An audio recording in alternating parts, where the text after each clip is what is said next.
Continuamos con todas esas indicaciones que Dios le da a Moisés para que le construyera el tabernáculo, el atrio, allá en el desierto. Y vamos a ver el altar de los perfumes, el impuesto, la fuente de bronce, el aceite y el incienso.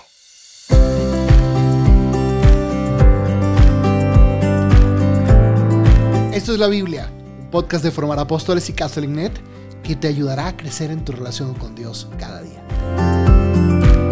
Apóstoles, ¿qué tal? ¿Cómo están? Qué gusto poder otra vez compartir con ustedes este rato de oración, de meditación en el libro del Éxodo. Sin duda que nos está ayudando mucho. Gracias por todos sus comentarios, gracias por lo que me van escribiendo. Me alegra saber que para muchos son grandes descubrimientos los que están haciendo y no cabe duda que esto nos tiene que ayudar a fortalecer mucho la identidad y qué bueno. Eso es lo que hemos estado buscando desde un inicio, poder fortalecer nuestra identidad como cristianos, como católicos, como bautizados, como pueblo que proviene de este pueblo de Israel que salió de Egipto al desierto y que está comprendiéndose a sí mismo gracias a lo que Dios les va indicando, ¿no? Hemos estado viendo en estos capítulos elementos a lo mejor un poco más técnicos de la liturgia, de cómo se tenía que preparar el tabernáculo, pero no cabe duda que esto nos tiene que ayudar a amar más nuestra liturgia, a entender los signos, toda la simbología que hay en la liturgia que tú y yo vivimos cada domingo, cada día que vamos a misa. Bien, pues que todo esto nos ayude nos ayude a fortalecer nuestra identidad y nos haga apóstoles que salen a ser discípulos al mundo entero para que muchas más personas gocen de esta alegría que tú y yo tenemos de servir a Dios, de experimentarlo. Estamos hablando del lugar donde Dios quiere encontrarse con los israelitas y donde Él se quiere encontrar contigo y conmigo. Qué importante es que tú y yo tengamos un lugar así en nuestra casa, un altar, un rincón de oración. Bien, pues vamos a empezar con una oración. En nombre del Padre, del Hijo y del Espíritu Santo. Amén. Habla, Señor, que tu siervo escucha. Que tu palabra sea mi alimento de cada día. Que sea agua viva que me refresca y lámpara luminosa para mis pasos. Que como el fuego ardiente, tu palabra queme mis entrañas y como espada afilada penetre mi corazón. Que tu Espíritu Santo despierte hoy mis oídos como discípulo, para que meditando tu palabra como María, la Sagrada Escritura inspire mis pensamientos, palabras y acciones de cada día. Amén. Capítulo 30 del Éxodo. También harás un altar para quemar el incienso. Lo harás de madera de acacia, de 50 centímetros de largo por 50 de ancho. Será cuadrado. Tendrá 1 metro de alto. Sus cuernos formarán una sola pieza con él. Recubrirás de oro puro su parte superior, sus costados y sus cuernos, y le colocarás alrededor una moldura de oro. Luego le harás unas argollas de oro y las pondrás debajo de la moldura, 2 de un lado y 2 de otro, a fin de pasar por ellas las andas que servirán para transportarlo. Estas últimas las harás de madera de acacia y las recubrirás de oro. Después pondrás el altar delante del velo que oculta el arca del testimonio, frente a la tapa que está sobre el arca, allí donde yo me encontraré contigo. Todas las mañanas, al preparar las lámparas, Aarón deberá quemar en él incienso aromático. Y a la hora del crepúsculo, cuando vuelva a arreglar las lámparas, lo volverá a hacer. Y ustedes presentarán cada día delante del Señor esta ofrenda de incienso aromático a través de las generaciones. No ofrecerán sobre él incienso profano, ni holocaustos, ni oblaciones, ni derramarán sobre él ninguna libación. Una vez al año, Aarón realizará el rito de expiación sobre los cuernos del altar, con la sangre del sacrificio ofrecido el día de la expiación. Hará el rito de expiación a lo largo de las generaciones. Este altar es una cosa santísima, consagrada al Señor. El Señor habló a Moisés y le dijo: Cuando hagas un censo de los israelitas, cada uno pagará al Señor el rescate de su vida, para que no recaiga sobre ellos ninguna calamidad con ocasión del empadronamiento. La cantidad que pagarán todos los que sean sometidos al censo será medio siclo, según el peso de los siclos del santuario. Y este será un tributo reservado al Señor. Todos los que sean sometidos al censo, o sea, los que tengan más de 20 años, pagarán la ofrenda reservada al Señor. El rico no dará más de medio siclo, ni el pobre menos, para cumplir con el impuesto debido al Señor en rescate de sus vidas. Tú recibirás de los israelitas el dinero del rescate y lo destinarás para el servicio de la tienda del encuentro. Eso servirá de memorial delante del Señor en favor de los israelitas para el rescate de sus vidas. El Señor habló a Moisés en estos términos. Harás una fuente de bronce, con su base también de bronce, para las abluciones. La pondrás entre la tienda del encuentro y el altar, y la llenarás de agua, para que en ella se laven los pies Aarón y sus hijos. Se lavarán cuando entren en la tienda del encuentro para no morir, y harán lo mismo antes de acercarse al altar a presentar la ofrenda que se quema para el Señor. Se lavarán las manos y los pies para no morir. Este es un decreto irrevocable para Aarón y sus descendientes a través de las generaciones. El Señor habló a Moisés y le dijo, consigue especies aromáticas de la mejor calidad, 500 siclos de mirra pura, la mitad, o sea 250 siclos, de cinamomo, 250 siclos de caña aromática, 500 siclos de casia, todo esto en siclos del santuario, y 7 litros de aceite de oliva. Y prepara con ellos una mezcla aromática, como lo sabe hacer el fabricante de perfumes. Este será el óleo para la unción sagrada. Con él deberás ungir la tienda del encuentro del arca del testimonio, la mesa con todos sus utensilios, la lámpara con sus accesorios, el altar de los perfumes, el altar de los holocaustos, con todos sus accesorios y la fuente con su base. Así los consagrarás y serán una cosa santísima. Todo aquello que los toque quedará consagrado. También ungirás a Aarón y a sus hijos y los consagrarás para que ejerzan mi sacerdocio. Luego hablarás a los israelitas en estos términos. Ustedes emplearán este óleo para la unción sagrada a lo largo de las generaciones. Él no será derramado sobre el cuerpo de ningún hombre y no se hará ningún otro que tenga la misma composición. Es una cosa santa y como tal deberán considerarlo. El que prepare una mezcla semejante o derrame el óleo sobre un extraño será excluido de su pueblo. El Señor dijo a Moisés, toma las siguientes sustancias aromáticas en cantidades iguales, resina, ámbar, gálbano perfumado e incienso puro, y mezcla todo eso, como lo hace un fabricante de perfumes, para hacer un perfume salado, puro y santo. Reduce a polvo una parte de él y colócala delante del arca del testimonio, en la tienda del encuentro, o sea, en el lugar donde yo me encontraré contigo. Esto será para ustedes una cosa santísima, y no harán ningún otro que tenga la misma composición. Deberás considerarlo algo consagrado al Señor. Cualquiera que prepare otro semejante para aspirar su fragancia, será excluido del pueblo. Seguimos aquí en estos dos últimos capítulos de indicaciones, el 30 y el 31, entendiendo cómo se preparaba la liturgia judía. Lo primero que habla aquí el capítulo es de las indicaciones para construir el altar de los perfumes. Entonces ya sabemos que había no en el Sancta Sanctorum, sino en el Sanctus. Recuerden que eran eran las dos divisiones del tabernáculo, de la morada donde se encontraba Dios. Una parte más grande que era el Sanctus, que aquí vamos a hablar, aquí estaba el altar del incienso, y una parte más pequeña que era el Sancta Sanctorum, el Santo de los Santos, y ahí estaba el Arca de la Alianza.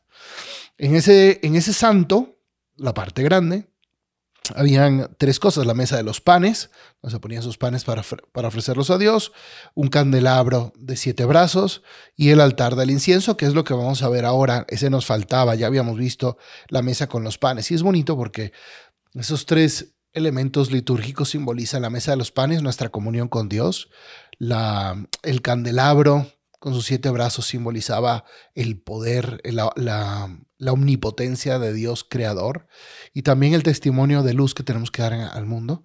Y por último, el incienso. ¿Qué significa el incienso? El incienso es un sacrificio que se presenta, que se ofrece a Dios en la mañana y en la hora de la tarde, en el crepúsculo.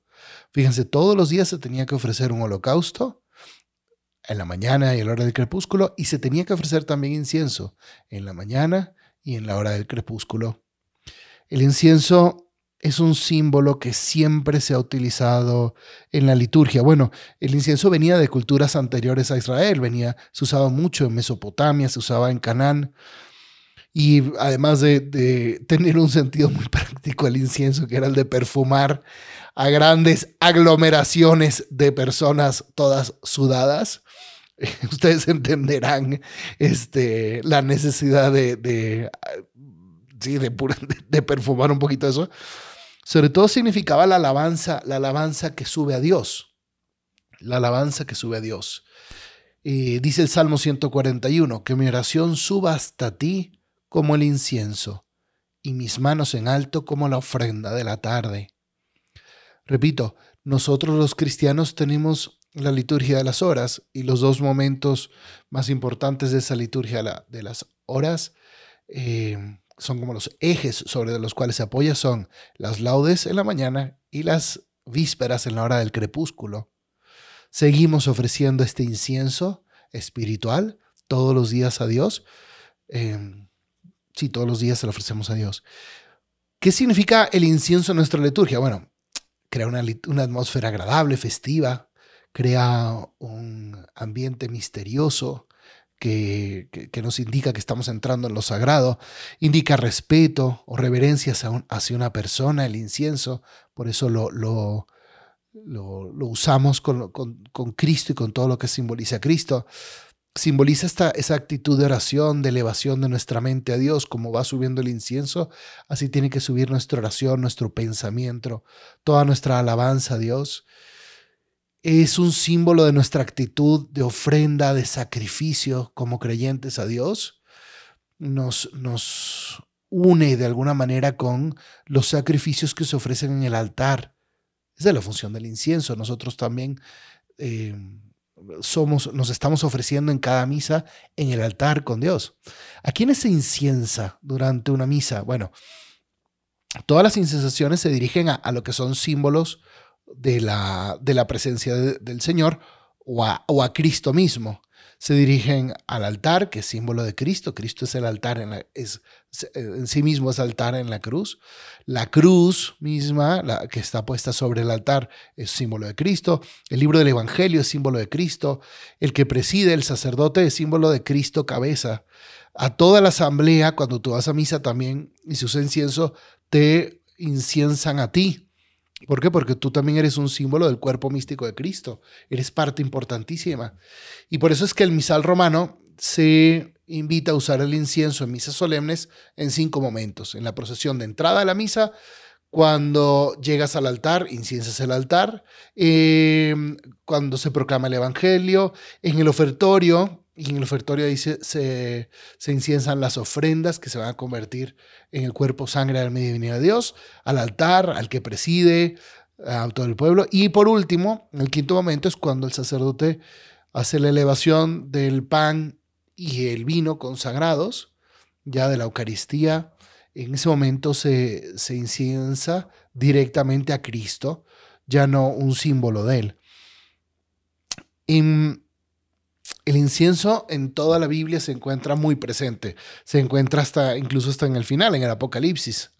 En el capítulo 8 hay un ángel que pone incienso en el turíbulo. El turíbulo es ese aparatito que se utiliza de metal, que se utiliza para echar incienso en la misa o en las adoraciones. Bueno, ese es el turíbulo.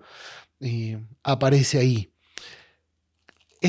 Es bellísimo este significado del incienso y me estoy deteniendo mucho porque hoy en día como que se ha retirado tanto el uso del incienso, como que dice, eso era algo del pasado, eso, ¿para qué vamos a hacer incienso? Total, o sea, ese dinero lo podemos usar para otra cosa, podemos usarlo para los pobres. Hay que tener mucho cuidado porque en Juan 12, Judas se enoja porque hubo una mujer que le echa perfume a Cristo en la cabeza Y él dice, ¿por qué ese perfume no se utilizó para los pobres? Y Cristo no se enoja. Era un perfume caro, 300 denarios. Y Cristo dice, no, pobres van a tener siempre con ustedes. Y además tienen que, y siempre tienen que vivir las obras de misericordia con ellos. Y es un deber, un compromiso. O sea, el examen final de Mateo 25 es si le dimos de comer a los pobres, si le dimos de beber al sediento. Pero él no niega que en la liturgia es importantísimo tener una liturgia bella, una liturgia preparada y dedicarle a Dios lo mejor, que las capillas estén muy bien preparadas. Me ha tocado ir a lugares de misión donde en vez de copón usan una lata de galletas, ya vieja, limpia pues, porque no tienen más. Y estamos hablando del mismo Dios. Mira, después vamos a ver cómo el aceite de la unción utilizan las mejores especies aromáticas que podrían utilizar el mejor de los fabricantes de perfumes. El óleo sagrado, al final vemos cómo se elabora de las mejores sustancias aromáticas que existían. Han de haber sido unas preparaciones carísimas y con sustancias también traídas de otros lugares, de otros países. No hay que escatimar nada para Dios.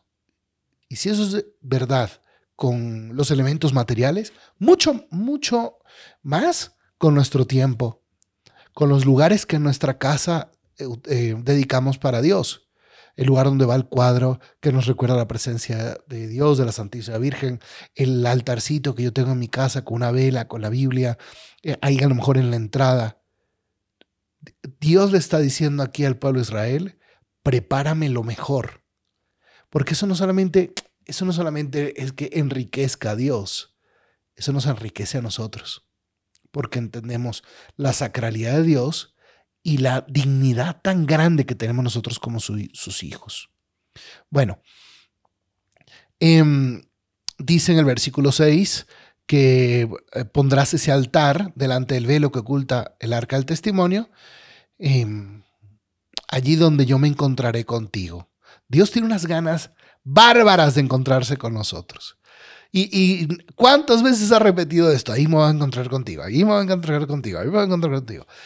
Ojalá que nosotros tuviéramos esas mismas ganas bárbaras de irlo a encontrar en una capilla y de preparar, como he repetido ya muchas veces y volveré a decir, un lugar digno en la casa, un oratorio, un lugar para orar.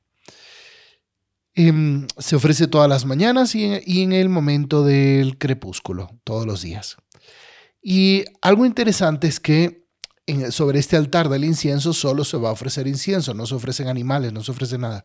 La oración no sustituye el holocausto. El incienso no va a sustituir el holocausto, el sacrificio, pero lo acompaña.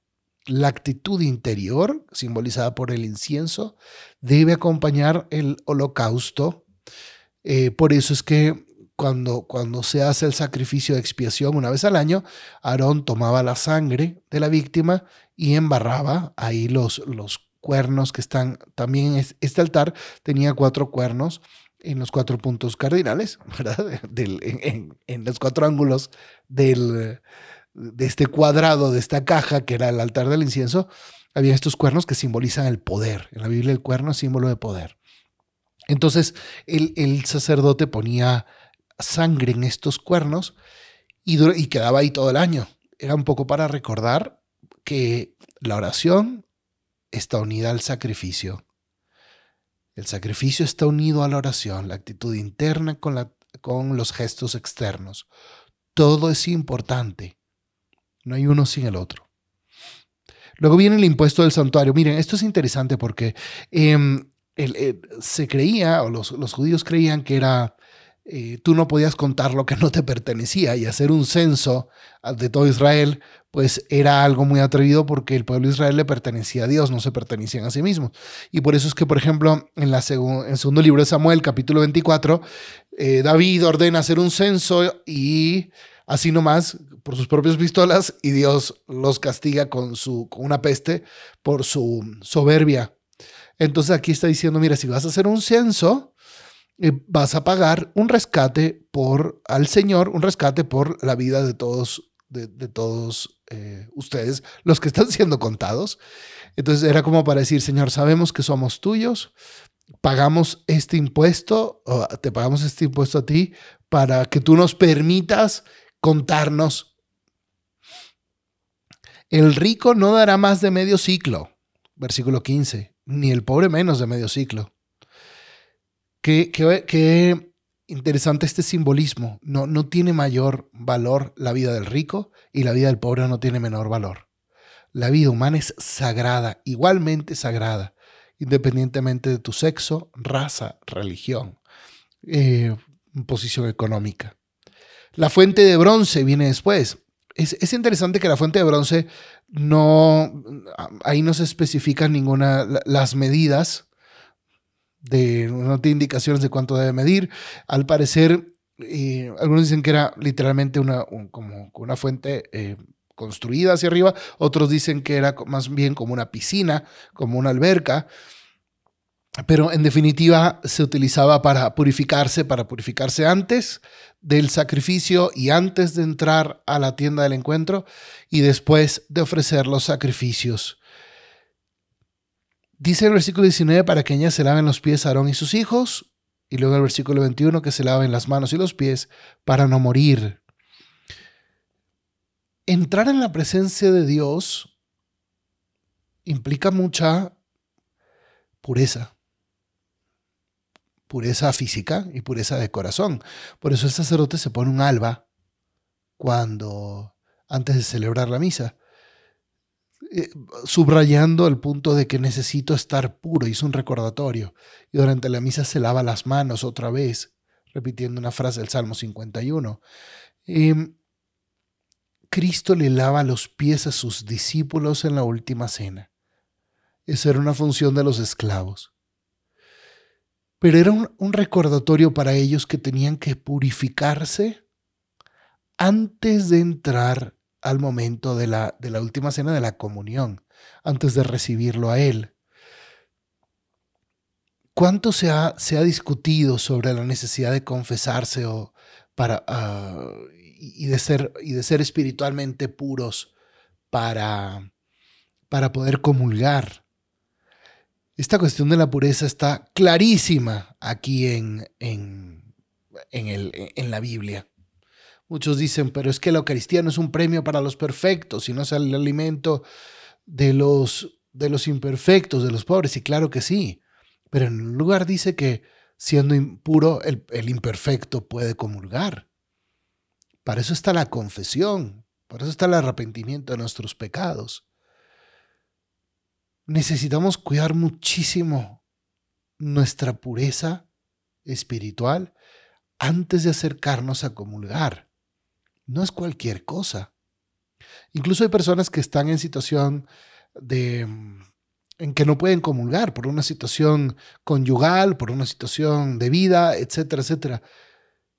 No importa, también busca vivir unido a Dios y que la Sagrada Escritura te vaya purificando, que tus actos de arrepentimiento, ese sacrificio personal por no poder comulgar, también te purifica.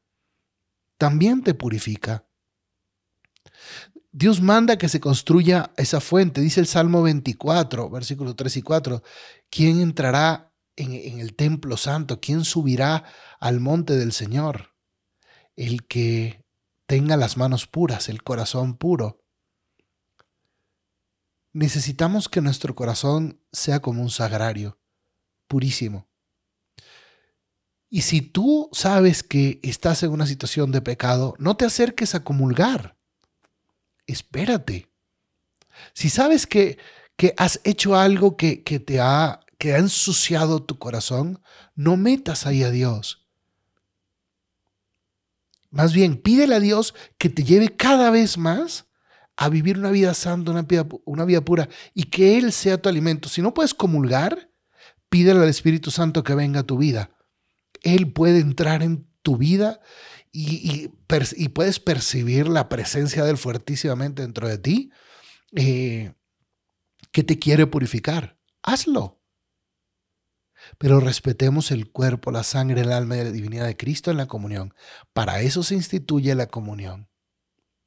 y no nos es lícito burlarnos de ella. Luego viene el óleo de la unción, el aceite de la unción. El aceite era usado antiguamente para el embellecimiento de la persona y también era utilizado para sanar las heridas, como medicina. Y por último era usado por aquellos atletas que iban a las Olimpiadas, a la lucha greco-romana, para que el otro no lo pudiera atrapar. El aceite era utilizado muchísimo en la antigüedad. Nosotros hoy en la Iglesia Católica seguimos utilizando 3 aceites básicamente. Y esos 3 aceites los bendice el obispo en la misa crismal. Crisma significa unción. Cristiano significa el ungido. Tú y yo somos los ungidos, los que hemos recibido la unción por este aceite. Esta misa crismal es la que se celebra el obispo el Jueves Santo en la mañana con todos los sacerdotes recordando su propia ordenación sacerdotal. El primer aceite es el óleo santo, que es el de los catecúmenos. Todos los que están en un proceso de catecumenado para bautizarse usan ese aceite. El segundo es el santo crisma, que es el aceite que se utiliza sobre todo en el bautismo, en la confirmación y en la ordenación sacerdotal. Y por último hay un tercer tipo de aceite que es el óleo de los enfermos, que se utiliza obviamente en la unción de los enfermos. El aceite siempre también ha sido símbolo del Espíritu Santo. Es el símbolo del Espíritu Santo que cae sobre ti, y eran ungidos los sacerdotes y los reyes. Algún profeta también fue ungido. Bueno, estamos hablando de un aceite caro, eso ya lo dijimos. Es un aceite, y con este aceite que Dios manda a preparar, en el versículo 22 en adelante, se tenían que hacer 8 unciones. Se tenía que ungir la tienda del encuentro, se tenía que ungir el arca del testimonio, la mesa con todos los utensilios, la lámpara con todos sus accesorios, el altar de los perfumes, el altar de los holocaustos con todos sus accesorios y la fuente con su base. Todo aquello que toques quedará consagrado.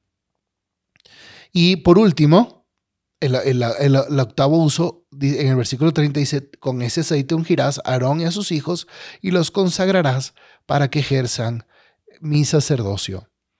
Qué bonito que de ahí, repito, viene la palabra cristiano, el ungido, el que fue tocado con un aceite y quedó consagrado para el uso exclusivo de Dios. Y por último, manda a preparar el incienso sagrado. Toma las siguientes sustancias aromáticas en cantidades iguales, y con esas sustancias aromáticas iba a ser un polvo para colocarla en la tienda del encuentro, o sea, en el lugar donde yo me encontraré. Este es ya la preparación del incienso del cual hemos platicado antes. Entonces, estamos llenos de símbolos, de signos en la liturgia. El catecismo dice que el hombre, la persona humana, necesita signos por su carácter corporal. Socialmente hay símbolos de paso de una etapa a la otra. Cuando yo me gradúo, me ponen mi birrete, mi toga, me dan mi título. Ese es el símbolo de que paso de un momento a otro. Cuando 2 novios se comprometen, el novio le da un anillo a su novia, y entonces eso es un símbolo de que pasan de un estatus a otro. Necesitamos símbolos, signos, por eso nuestra liturgia es tan rica. Y escuchamos campanitas y tenemos incienso, y hay lámparas y hay luces y hay aceites y hay sal exorcizada y hay agua bendita, y etcétera, etcétera, etcétera. Mientras conozcamos más estos símbolos, que no son objetos mágicos, son símbolos, punto. Nosotros no creemos en objetos mágicos utilizados al margen de una actitud profunda de reverencia interior. Ni siquiera el catecismo dice que incluso los sacramentos no pueden dar sus frutos completos en la vida de las personas si la persona no tiene las disposiciones interiores. Aquí no hay magia. Pero estos símbolos, si los entendemos, cuando vivamos nuestra liturgia, podemos aprovecharla mucho mejor. Bueno, vamos a orar. Señor, Permíteme entender que tú te mereces lo mejor de mi vida, que a ti debo dedicarte a mis triunfos en el estudio, que debo dedicarte todo mi éxito económico, laboral, que es para ti todo el éxito deportivo. Permíteme entender que tú te mereces lo mejor, la excelencia de mi vida en todo lo que haga. Permíteme ser generoso para apoyar que existan objetos litúrgicos bellos para tu culto. Permíteme a mí prepararme para vivir una liturgia más centrada en ti, con símbolos externos que me ayuden a comprender lo sagrado. Quiero, Señor, ser purificado, lavado en tu fuente, a través de tu Espíritu y en la confesión. Ya fui lavado en el bautismo, en esa pila bautismal que simboliza esta fuente de bronce que estaba fuera del tabernáculo. Quiero volver a confesarme, Señor, para poder recibirte dignamente. Lléname con tu aceite, que es el Espíritu Santo. Permite que mi vida sea ese incienso que sube a tu presencia. Renueva en mí un espíritu de oración para poder rezar, orar ante ti todos los días, en la mañana y en la tarde, para que esa oración mía suba como incienso en tu presencia, Señor, y te pueda dar gloria y pueda bendecirte, porque tú, Señor, te lo mereces. Amén. Si te gustó este episodio, suscríbete, dale like, síguenos en nuestras redes sociales. También visita el sitio formarapostoles.com para que puedas descargar ahí tu ebook de regalo. Pero sobre todo, no te olvides de reenviar este episodio a otro apóstol que le pueda ayudar en su misión de hacer discípulos en su realidad. Dios te bendiga.